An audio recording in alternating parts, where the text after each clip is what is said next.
L'Aplec de la Tartana ha tornat a la Granja de la Ricarda en la seva 21a edició, una tradicional festa popular organitzada per l'Associació d'Amics del Prat amb l'objectiu de preservar una part de la memòria tradicional i col·lectiva de la ciutat.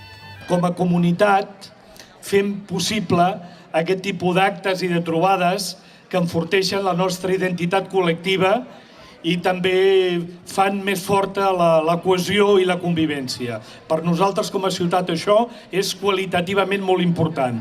Doncs moltes gràcies, Amics del Prat, per la iniciativa i que tingueu un bon dinar i acabem de passar una bona jornada. Moltes gràcies.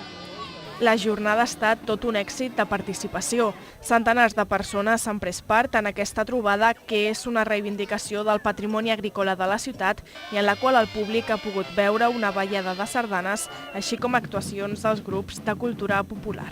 Aquest aplec va néixer en el seu dia per fer un homenatge, podríem dir, a la pagesia, i avui en dia el que pretenem és com una reivindicació al patrimoni agrícola, que aquí al Prat en tenim força, i la mostra és que des d'aquí l'extensió de terrenys que tenim una zona privilegiada amb un entorn metropolità i és un emplaçament fantàstic.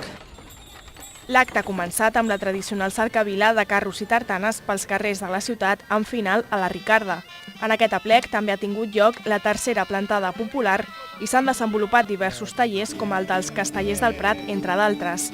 El dia assolejat i l'alta afluència de visitants han fet de l'aplec d'enguany tot un èxit. Doncs una valoració molt positiva. És un acte que també va molt lligat a la climatologia. Aquesta setmana hem patit molt, però al cap de setmana el temps ens ha respectat i ja veieu quin dia tan fantàstic que està fent. A més, amb molta afluència de públic i d'entitats, i la valoració que fem és molt positiva i realment estem molt contents de com en aquestes hores està discorrent l'acte.